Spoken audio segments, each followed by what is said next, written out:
बड़ा होटल है, वहां पे अगर किसी लड़की के साथ रेप होगा, लड़की चिल्लाएगी नहीं। आप खुद सोचो सर, एक छोटी सी बात है, और मैं भी थी उस रूम में। जो भी चीजें फैलाई जा रही हैं ये सब बिल्कुल झूठ है, क्योंकि जिस रूम में मैं हूँ वहां तो कुछ हुआ ही नहीं था। और एक नाम और उसमें जुड़ा हुआ है, जो कि मोहन जी का एक नाम जुड़ा हुआ है, मोहन बड़ोली, जिनको मैंने कभी देखा नहीं है, मैं कभी मिली नहीं हूँ, मैं बिल्कुल जानती नहीं हूँ।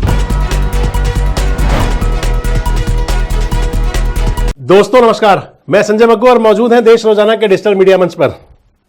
भारतीय जनता पार्टी हरियाणा के प्रदेश अध्यक्ष पंडित मोहनलाल बड़ौली के खिलाफ दर्ज हुई गैंग रेप यानी कि सामूहिक दुष्कर्म की एफआईआर में तथ्य अब सामने आने लगे हैं। मैंने आपसे आज ही बताया था, अपना वीडियो शेयर किया था, आप देख सकते हैं। मैंने आपसे कहा था कि मोहनलाल बड़ौली किसी बड़े षड्यंत्र के अंदर फंसे हैं, ऐसा लगता है।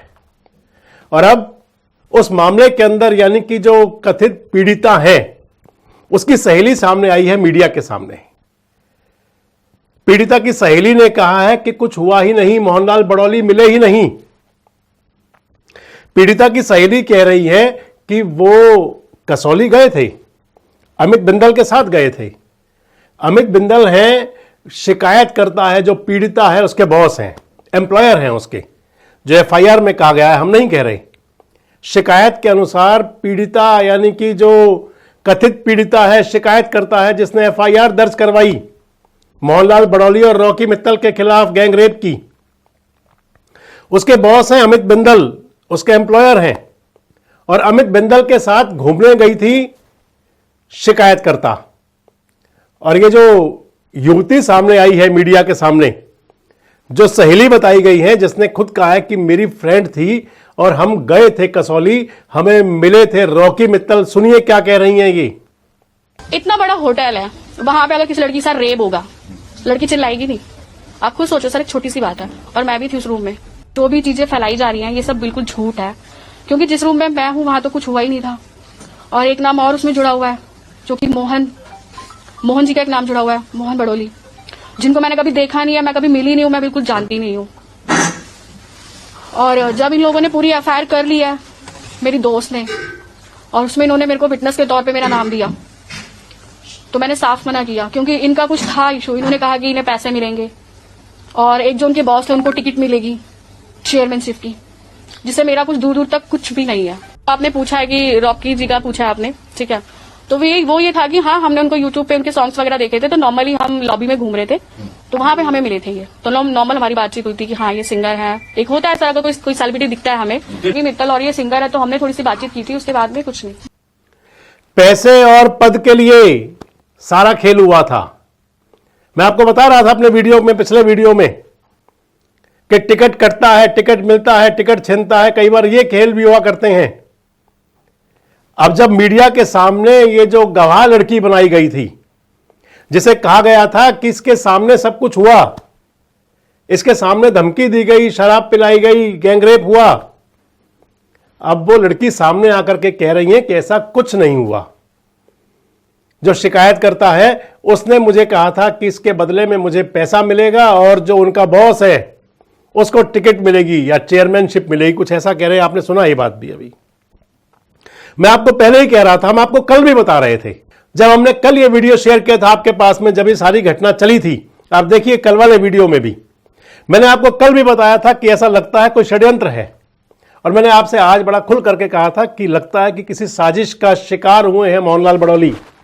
और अब ये लड़की जो गवाह बनाई गई थी वो सामने आ गई। जो मीडिया कर्मियों से पंचकुला में बातचीत हुई है इस कथित विटनेस की, वो कह रही हैं कि हाँ बिल्कुल हम कसौली गए थे, अमित बिंदल के साथ गए थे। लड़की कह रही है, जो विटनेस है वो कह रही है कि एक संभ्रांत और मिडिल परिवार की हैं, और पेशे से वो जो है, जो शो हुआ करते हैं उनके अंदर पार्टिसिपेट किया करती हैं। इसके साथ यानी कि इवेंट्स हुआ करते हैं, जो सोशल इवेंट्स, सामूहिक इवेंट्स, शादी के इवेंट हो सकते हैं, कोई और प्रोग्राम भी हो सकता है। उन इवेंट्स के अंदर लड़की कह रही है कि मैं उनमें भागीदारी किया करती हूँ, इवेंट्स में काम करती हूँ। इवेंट में ही शिकायतकर्ता मिली थी, वहीं दोस्ती हो गई दोनों में। और जब 3 जुलाई 2023 को कसौली गए थे अमित बिंदल, तो अपनी जो एम्प्लॉई हैं और उसके एम्प्लॉई के साथ में उनकी सहेली दोनों को साथ ले गए थे। दोनों साथ गए हुए थे। उस होटल के लॉबी में मिले रॉकी मित्तल, जिसको विटनेस बनाया गया, गवाह बनाया गया, वो कह रही है कि मोहनलाल बड़ौली को तो हमने देखा ही नहीं। रॉकी मित्तल लॉबी में थे, इसलिए पहचान लिया क्योंकि रॉकी मित्तल के यूट्यूब पर गाने हैं। वैसे भी अगर आप कोई सोशल मीडिया इन्फ्लुएंसर हैं या आप सेलिब्रिटी हैं या आपके गाने, आपके भाषण, आपके वीडियोस कोई भी यूट्यूब पे, फेसबुक पे होते हैं तो आपको कोई पहचान भी लेता है। कह रही हैं कि शिकायत करने के बाद मुझे नहीं पता था कि एफआईआर होगी, इस प्रकार की कोई बात है, ये मेरे जानकारी में नहीं थी। मैंने आपको पहले ही बताया था दोस्तों कि सारे मामले के अंदर किसी बड़े षड्यंत्र का, बड़ी साजिश का मुझे अंदेशा हो रहा है। अभी तो ये शुरुआत है, इसके अंदर अगर इसकी ठीक से जांच हो गई तो बहुत कुछ सामने आ सकता है। क्यों एफआईआर हुई, किस लिए एफआईआर हुई, क्या उसके पीछे सारा मकसद था। अगर कुछ गलत हुआ था तो एफआईआर तभी होनी चाहिए थी, एकदम से अब ऐसा कौन सा इंसिडेंट बन गया। और इस सारे मामले के अंदर मैं आपको बता रहा था और अब फिर दोहरा रहा हूं कि वाकई कोई बड़ा षड्यंत्र है, कोई बड़ा षड्यंत्र था जिसकी अब परतें खुलनी शुरू हो गई हैं, राजफाश होना शुरू हो गया है। जो विटनेस बनाई गई थी, गवाह बनाई गई थी, उसने कहा कि सारा बात पैसा और पावर के लिए, पैसा और पावर के लिए सब कुछ था, वही गेम था।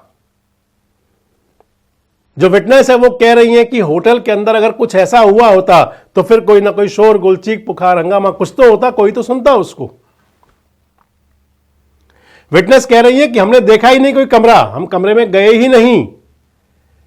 बता रही है रॉकी मित्तल मिले थे, उसके बाद में वो अपने जो यानी कि जो उसकी दोस्त है, सहेली है, जो इसमें शिकायत करता है मामले में, जो गैंगरेप की शिकायत करता है, कथित पीड़िता है, कह रही है कि उनके साथ में हम पहुंच गए वापस अपने होटल में और वहां जाकर के अपने रूम में जो उनकी सहेली का बॉस है, एम्प्लॉयर है जो अमित बिंदल, बता रही हैं कि वहां गए और अपना एक ही रूम लिया हुआ था, वहां जाकर के सो गए। यानी कि जो बात बन रही थी, ये चल रही थी, अगर माने इस बात को, अगर ये गवाह जो बनाई गई ये ठीक कह रही हैं, अगर मीडिया के सामने इन्होंने जो बातें इकबाल की हैं, कबूल की हैं, जो कहा है, अगर इनको मान लें तो फिर ये बड़ा गहरा साजिश थी, बड़ा गहरा षड्यंत्र था और इसके अब परतें खुलने लगी हैं, राज सामने आने लगे हैं। जो ये विटनेस बनाई गई बता रही है कि मुझे कई बार हिमाचल प्रदेश यानी कि कसौली की पुलिस ने बुलाया, लेकिन मैं गई नहीं क्योंकि कुछ था ही नहीं, कोई घटना हुई नहीं थी।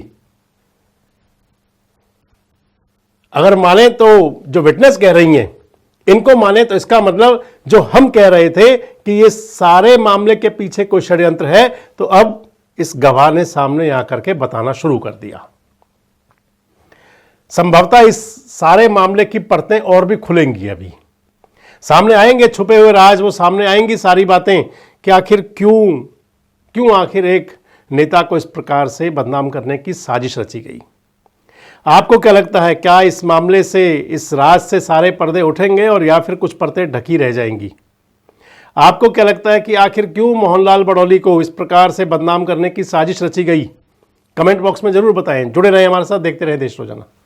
हमारे साथ जुड़े रहने के लिए सब्सक्राइब करें देश रोजाना के YouTube चैनल को और नई वीडियो की नोटिफिकेशन पाने के लिए बेल आइकन जरूर दबाएं। अगर आप ये वीडियो Facebook या Instagram पर देख रहे हैं तो पेज को लाइक और फॉलो जरूर करें और ज्यादा से ज्यादा शेयर करें।